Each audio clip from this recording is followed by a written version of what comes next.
Namaste, aloha, and welcome again to another Krishna book reading. My name is Syamataka Das, and I'm very pleased and honored to be continuing these Krishna book stories translated by His Divine Grace A.C. Bhaktivedanta Swami Prabhupada to share with you the wisdom of the Srimad Bhagavatam and the stories and pastimes of Krishna, this Krishna Katha. Please accept my respects. Let me offer my respectful obeisances unto my spiritual master, Jagat Guru, Siddhaswarupananda, Srila Paramahamsa Srila Prabhupada, and of course His Divine Grace A.C. Bhaktivedanta Swami Prabhupada, who so wonderfully translated these Krishna book stories into English for us to enjoy. So if you haven't already before, please share these videos, like and subscribe to my channel, and feel free to make comments on the bottom there as well.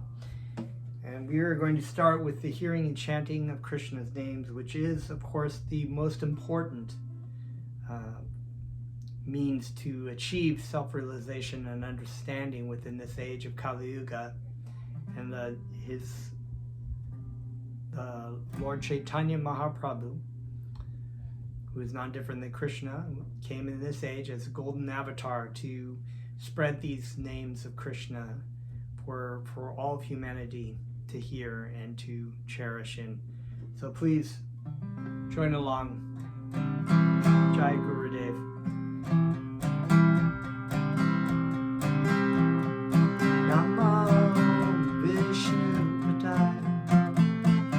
Krishna Prastaya Bhutale Srimate Sila Swarupananda Paramahamsa Namine Namo Vishnu Padaya Krishna Prastaya Bhutale Srimate Sila Swarupananda Paramahamsa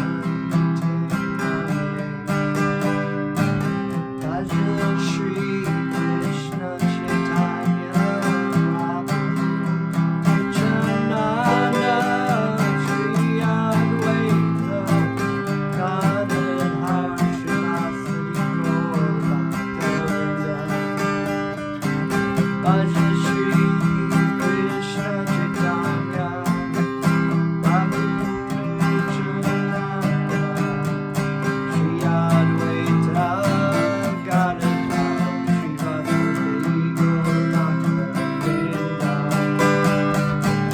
Haribol,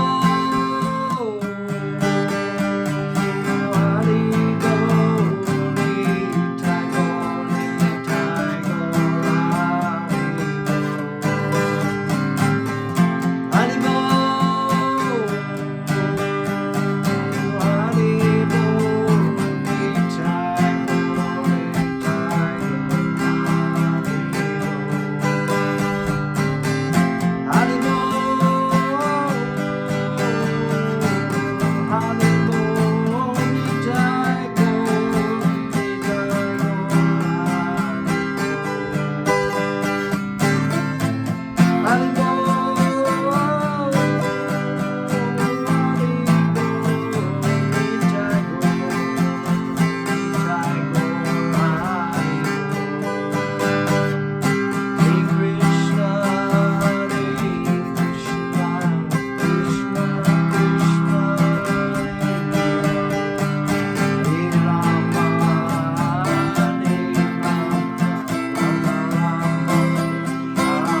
Haribol, Hare Krishna. Om Namo Bhagavate Vasudevaya. So welcome back. And we are on a great story of the Syamataka jewel. And I'll turn on my Kindle here. We had just finished Pradyumna, born to Krishna and Rukmini. As you recall, the story of Krishna's child with Rukmini, Pradyumna, who was stolen from a Shambhara, the demon. And there was a real whole wonderful story with that. Pradyumna's former life as Cupid and his wife, married to Mayavati, who they were reunited as Mayavati, who was serving this demon Shambhara, but saw who Pradyumna was and raised him, and then there was a great battle, of course, between Pradyumna and Shambhara, and Pradyumna, of course, having mystic powers given to him by Mayavati, and also just incredible bodily strength, defeated the demon and went with Mayavati back to Dwarka to be reunited with his mother and father. A really awesome story, and we are now beginning the second volume of the Krishna book, and this is entitled The Story of the Syamataka Jewel. Now, if you don't know this story, hold on to your seats. This is a wonderful, wonderful story, as all Krishna stories are, but this is also very awesome. There was a king of the name Satyajit within the jurisdiction of Dwarkadama. He was a great devotee of the sun god who awarded him the benediction of a jewel known as Syamataka. Because of this Syamataka jewel, there was a misunderstanding between King Satyajit and the Yadu dynasty. Later on, the matter was settled, and Satyajit voluntarily offered Krishna his daughter, Satyabhama, along with the jewel Syamataka. Not only was Satyabhama married to Krishna on account of the Syamataka jewel, but Jambavati, the daughter of Jambavan, was also married to Krishna.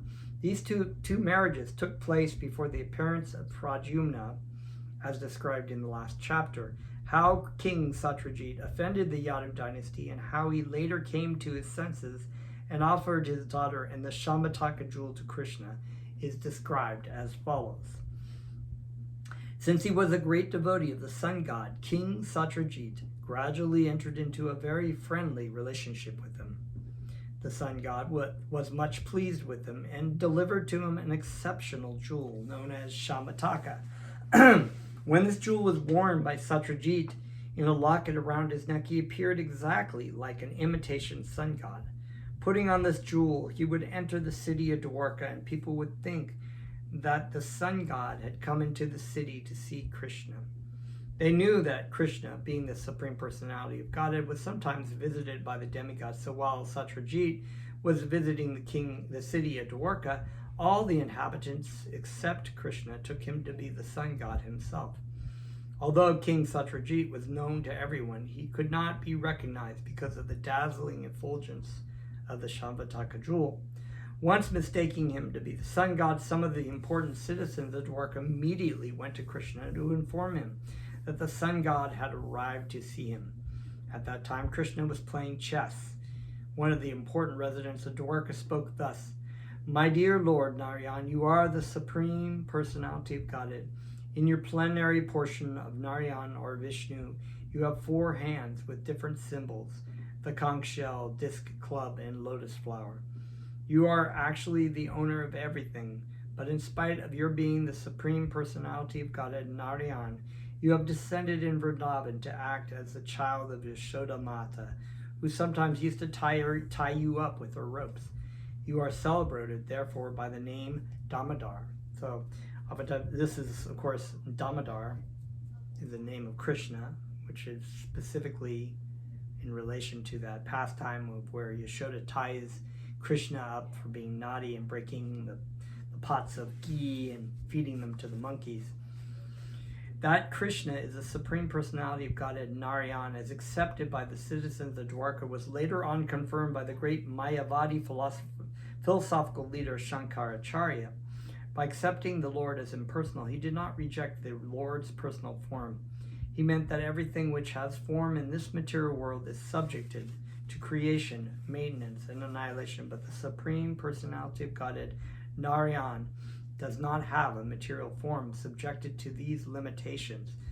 So, and also important side point of this whole thing, that the things in this material world are temporary and fleeting.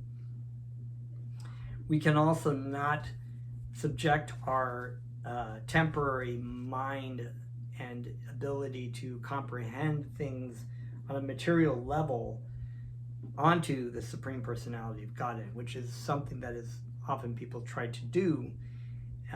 They try to do word jugglery or twist things around in their brain to try to either prove that God doesn't exist, or and they just have these silly analogies of like, if God is all powerful, can he create a rock that he can't lift, and things like this, or can he create a weapon that will kill himself? And just pure speculation of the mind cannot actually understand the Supreme Personality of Godhead, who is the greatest of all greatest, but also the smallest of all smallest. He can expand himself into the heart and then into every atom. And so, we can't even fathom that. We can't even comprehend that with our little mind. This is not the way of understanding spiritual knowledge in this day and age.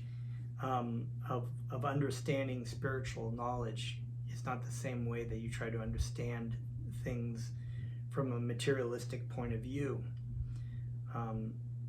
True transcendental knowledge is received through a descending process, humbly received through the spiritual master, through a lineage of self-realized spiritual masters. And this realization is understood primarily by the accepting and engaging in the hearing and chanting of Krishna's most holy names in a humble state of mind, as Lord Chaitanya Mahaprabhu would state.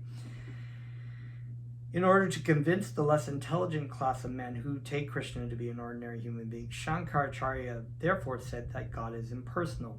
This impersonality means that he is not a person of this material condition, which is true. He's not, so all these kind of tricks that impersonalists or Mayavadi philosophers who believe in oneness, monism, that we are all God, they make these arguments a lot of times to bring out a point that God walks but he does not walk. He has no hands or legs.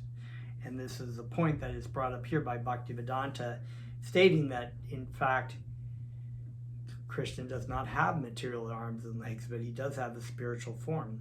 And so he is a transcendental personality without a material body. So unlike the Supreme Personality of Godhead, we also have a spiritual body, but we are also encased in the material body and mind and subtle body by our desire to lord and control over material nature, or in other words, aka play God in this material world. Krishna gives us this opportunity, but Krishna is not the same. So sometimes people come, Krishna would come, even this fellow Shatrajit.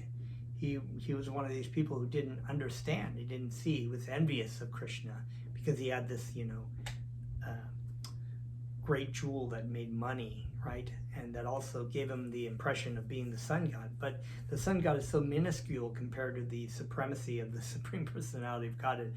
But for him, he was thinking, oh, it's my very important, And a lot of times people get into this sort of situation. Oh, I am the vice president to the president, or I am, in this entourage of people that are very important, so I'm very important.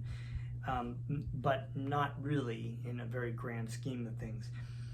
The citizens of Dwarka addressed Lord Krishna not as Damodar, but also, not only as Damodar, but also as Govinda, which indicates that Krishna is very affectionate to the cows and calves. And just to refer to their intimate connection with Krishna, they addressed him as Yaduna Nanda. He is the son of Vasudeva, born in the Yadu dynasty. In this way, the citizens of Dwarka concluded that they were addressing Krishna as the supreme master of the whole universe. They addressed Krishna in many different ways, proud of being citizens of Dwarka who could see Krishna daily. When Satyajit was visiting the city of Dwarka, the citizens felt great pride to think that although Krishna was living in Dwarka like an ordinary human being, the demigods were coming to see him. Thus they informed Lord Krishna that the sun god with his appealing bodily effulgence was coming to see him.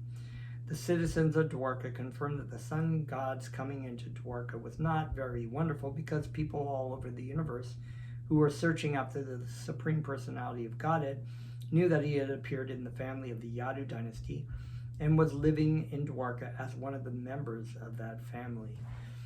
Actually, it's very important to note that all living entities are searching for the Supreme Personality of Godhead. And what do I mean by that? I mean that due to the material nature and to the enviousness of Krishna, enviousness, of the living entity towards Krishna, people are assuming there are different routes of happiness to come to Krishna. And that may come into the form of money, like this Satyajit. He has this wealth, he has this prestige, he's trying to find happiness in it. Some people may find it in sexual contact with the opposite sex or the same sex for that matter, or even worse. Or, the happiness may come in many, many other forms, changing your gender, maybe in other situations of trying to get the right job, or buy the car, or buy this, or buy that, or have this status in life, or have a great house and buy a couple properties, or whatever there might be. It could be on any, level.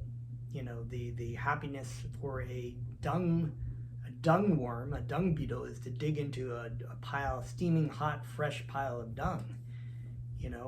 There are so many, depending on the form of life, 8,400,000 species of life, you can try to find some kind of material happiness, and but what is that? That is our attempt to find happiness, but it really is an attempt to find Krishna, because that is the source, the ultimate source of happiness that we gave up.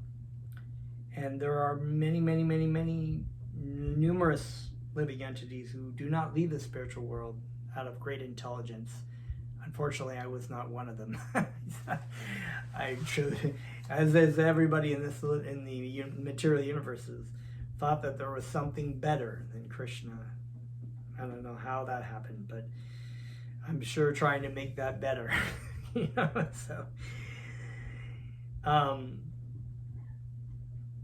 Because you find out really quickly that it's not here, it's not it.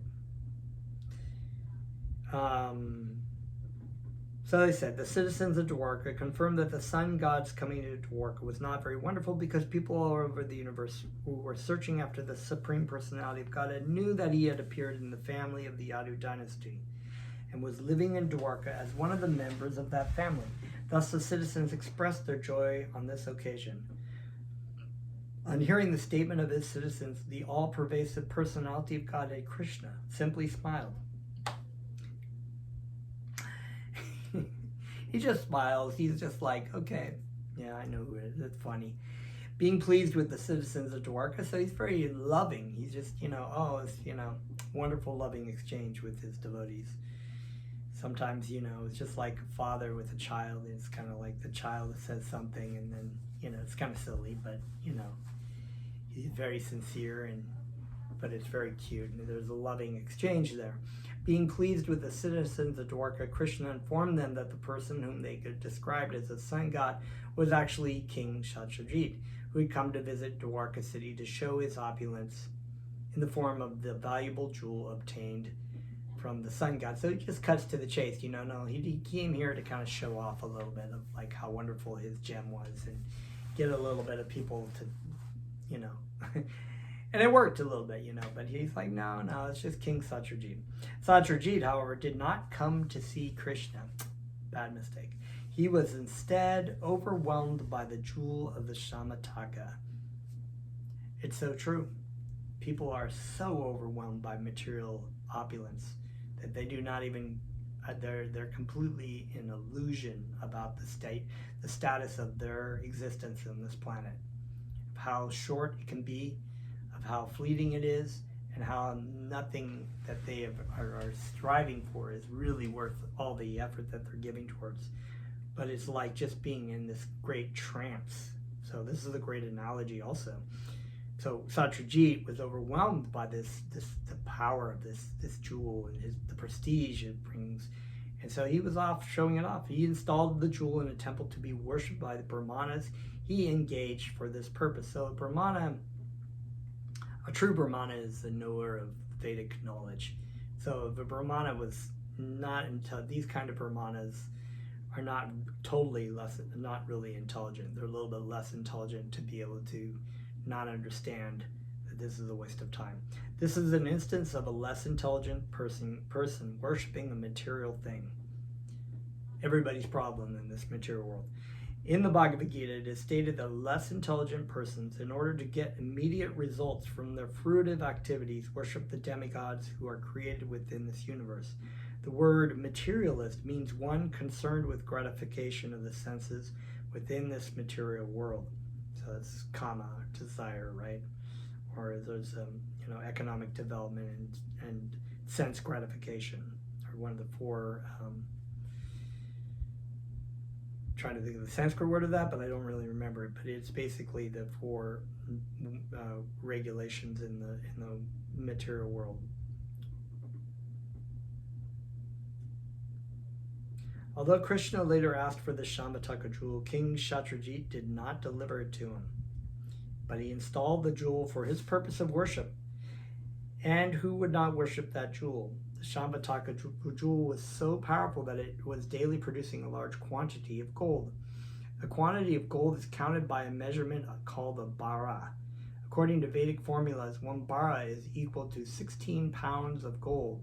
1 maunda equals 82 pounds. The jewel was producing about 170 pounds of gold every day.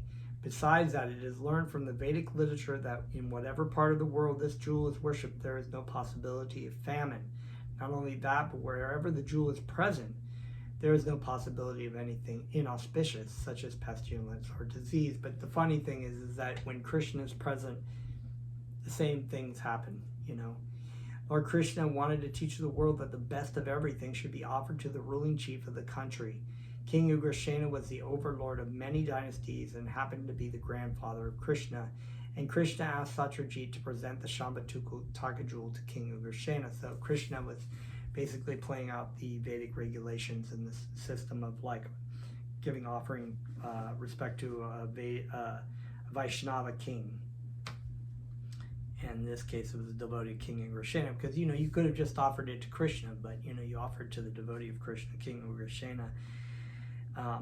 And Krishna pleaded that the best should be offered to the king, but Satyajit, being a worshiper of the demigods, had become too materialistic, and instead of accepting the request of Krishna, thought it wiser to worship the jewel in order to get the 170 pounds of gold every day, which a devotee of Krishna doesn't really care about gold.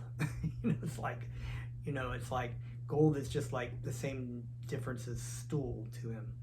Unless, of course, it can be used in offer to Krishna somehow. But in this case, it didn't.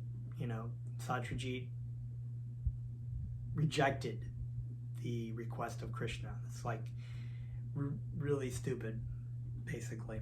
And just not seeing an opportunity to offer something to Krishna instead of just engaging in your own sense gratification, which is the fault of every living entity in this world. We don't want to take requests of Krishna seriously. We'd rather just engage things in for our own happiness, so-called happiness. Materialistic persons who can achieve such huge quantities of gold every day are not interested in Krishna consciousness. No, seeing this, whether it's gold or whether it's, the gold is actually in representative of sex gratification or some kind of prestige or, world domination or world power, political power. There's so many things that can be represented in this case of gold. So people are more interested in getting those things than in actually engaging Krishna consciousness. Sometimes, therefore, in order to show special favor, Krishna takes away great accumulations of materialistic wealth from a person and thus makes him a great devotee. Because you have to take shelter. You can't take shelter of everything that you're surrounding yourself with anymore. But Satyajit refused to abide by the order of Krishna and did not deliver the jewel to him. After this incident, Satyajit's younger brother, in order to display the opulence of the family, took the jewel and put it on his neck and rode on horseback into the forest, making a show of his material opulence. So we got the whole family, right? They're like, well, ooh, look at how awesome I am. They're just like, while the brother of Satyajit, who was known as Prashena, was moving here and there in the forest, a big lion attacked him, killing both him and the horse on which he was riding, and took away the jewel to his cave. The news was received by the gorilla king, Jambavan. Now we're dipping into, of course, the great devotee of Lord Ramachandra, who is non different than Krishna from a different yuga, of course, incarnation. Right? So Jambavan was, of course, a servant of Ramachandra in the great epic of the Ramayana, who then killed so the news was received by the gorilla king Jambavan, who then killed the lion in the cave and took away the jewel. Jambavan, who had been a great devotee of the Lord since the time of Lord Ramachandra, so he did not take the valuable jewel as something very much needed. He gave it to his young son to play with as a toy. So here we go, a great devotee like Jambavan, who's like, he's smart enough, he has enough spiritual vision to understand that, oh, it's, whatever. It's like, I have, Lord Ramachandra in my heart, and I'm serving him consistently in one way or another. And so that's my great happiness. Let's just give this thing to my child to play with. In the city, when Satyajit's younger brother, Prashena, did not return from the forest with the jewel, Satyajit became very upset. He did not know that his brother had been killed by a lion, and that the lion had been killed by Jambavan. He was thinking instead that because Krishna wanted that jewel and it had not been delivered to him, Krishna might have therefore taken the jewel away from Prashena by force and killed him. The idea grew into a rumor which was spread by Satyajit in every part of Dwarka. So this, of course, is, when you start spreading rumors that are not true and lies, you can see where it goes. And there's, many stories and folk stories about these kinds of things. And one in particular, I like to actually share, because I always like to think of that. It was actually about the story of a village where there were merchants. One merchant who got along with his fellow merchants and was a peaceful man, but then he saw that another merchant had actually started doing better financially than him, and so he started getting a little envious and jealous about that, and got lustful to do better than his fellow merchants. So he started spreading lies and rumors about this family and this merchant, and just kind of dropping it here and there, false lies, and gossiping about things that are really not true. And of course that got spread out, and there was some great fighting between two parts of the village, between one family of the merchant and the other family of the merchant, and there was actually robberies and abuse, and finally the word got back to the king, because the kingdom was upset, and the king called in somebody and was trying to investigate where it came from, and eventually came back, well, we heard about this from this person. And so they knew that it was not, the king knew that it was not true, so he had the man arrested and he was going to throw him in jail. And the man said, oh, please have mercy on me, I have a family to feed, and blah blah blah. And the king said, I will forgive you if you take this piece of paper, write down all the lies you said about this person and spread around. Then I want you to go to the top of that mountain, rip it up into 1,000,000 pieces, and let the wind carry it all over the valley. And then within that day, I want you to find all those pieces, and I want you to glue the paper back together and bring it back to me. And the man said, well, that's impossible. I can never do that.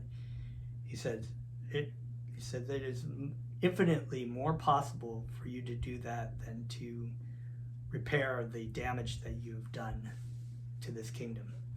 So the point being, of course, when you're spreading lies and rumors because of enviousness or jealousness, like it was going here, there's always bad situations because it always comes back to you.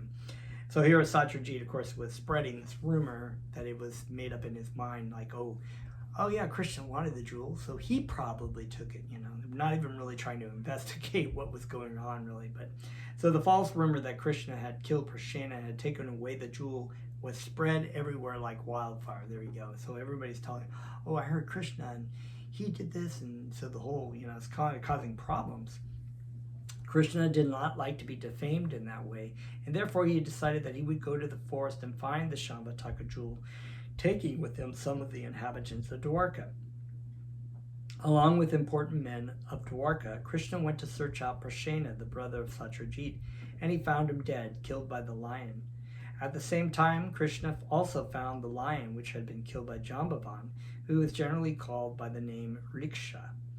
It is found that the lion had been killed by the hand of Riksha without the assistance of any weapon. Krishna and the citizens of Dwarka then found in the forest a great tunnel, said to be the path to Riksha's house. Krishna knew that the inhabitants of Dwarka would be afraid to enter the tunnel. Therefore he asked them to remain outside, and he himself entered the dark tunnel alone to find Riksha Jambavan. After entering the tunnel, Krishna saw that the very valuable jewel known as Syamataka had been given to the son of Riksha as a toy. And in order to take the jewel from the child, he went there and stood before him. When the nurse who was taking care of Riksha's child saw Krishna standing before her, she was afraid, thinking that the valuable Syamataka jewel might be taken away by him. She began to cry loudly out of fear. Hearing the nurse crying, Jambavan appeared on the scene in a very angry mood. Jambavan was actually a great devotee of Lord Krishna, but because he was in an angry mood, he could not recognize his master. He thought him to be an ordinary man. This brings to mind the statement of the Bhagavad Gita in which the Lord advises Arjuna to get free from anger, greed, and lust in order to rise up to the spiritual platform. Lust, anger, and greed run parallel in the heart and check one's progress to on the spiritual path. So a very important point, especially when we're talking about Satyajit, Jambavan here, but Satyajit, of course, lust. He's lusting for this. He's greedy for this jewel, and he gets angry because it was taken away and his brother's killed, and so it clouds your consciousness. So these things, lust, anger, and greed, some of the paths to hell, actually. Not recognizing his master, Jambavan first challenged him to fight. There was a great fight between Krishna and Jambavan in which they fought like two opposing vultures. Whenever there is an eatable corpse, the vultures fight heartily over the prey. Krishna and Jambavan first of all began fighting with weapons, then with stones, then with big trees, then hand to hand until at last they were hitting one another with their fists, and the blows were like striking of thunderbolts. Each was expecting victory over the other, but the fighting continued on for days, both in daytime and at night, without stopping. In this way, the fighting continued for 28 days. Although Jambavan was the strongest living entity of that time, practically all the joints of his bodily limbs became slackened, and his strength was reduced to practically nil after being constantly struck by the fists of Sri Krishna. Feeling very tired with perspiration all over his body, Jambavan was astonished. Who was this opponent who was weakening him? Jambavan was quite aware of his own superhuman bodily strength, but when he felt tired from being struck by Krishna, he could understand that Krishna was no one else but his worshipful Lord, the Supreme Personality of Godhead. This incident has a special significance for devotees. In the beginning, Jambavan could not understand Krishna because his vision was obscured by material attachment. He was attached to his boy and to the greatly valuable Syamataka jewel, which he did not want to spare for Krishna. In fact, when Krishna came there, he became angry, thinking that he had come to take away the jewel. This is the material position. Although one is very strong in body, that cannot help him understand Krishna. Okay. Oh, such a good stand. See what happens. Got a few more. In a sporting attitude, Krishna wanted to engage in mock fight with his devotee. As we have experienced from the pages of the Srimad Bhagavatam, the Supreme Personality of Godhead has all the propensities and instincts of a human being. Sometimes in a sportive spirit, he wishes to fight, to make a show of bodily strength. And when he so desires, he selects one of his suitable devotees to give him that pleasure. Krishna desired this pleasure of mock fighting with Jambavan. Although Jambavan was a devotee by nature, he was without knowledge of Krishna while giving service to the Lord by his bodily strength. But as soon as Krishna was pleased by the fighting, Jambavan immediately understood that his opponent was none other than the Supreme Lord himself. The conclusion is that he could understand Krishna by his service. Krishna is sometimes satisfied by fighting also.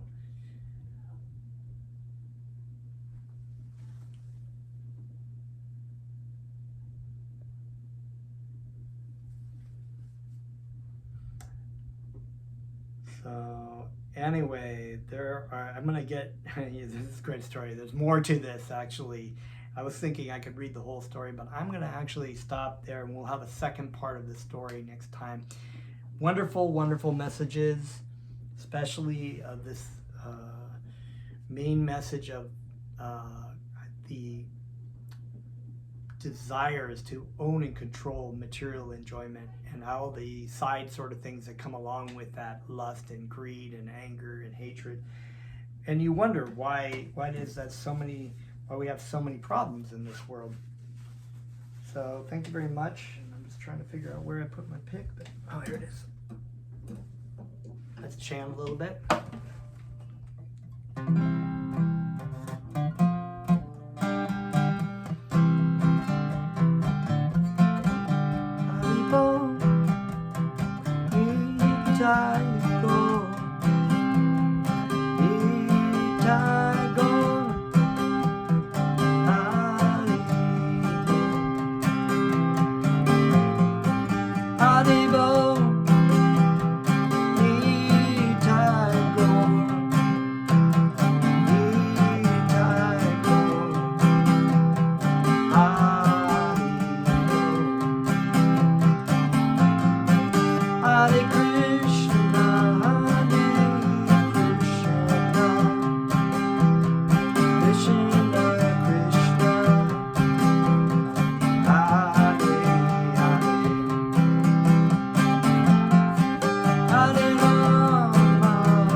To go actually, so we'll have to cut the chanting real short there, but thank you very much for tuning in tonight, and we'll see you next time. Namaste.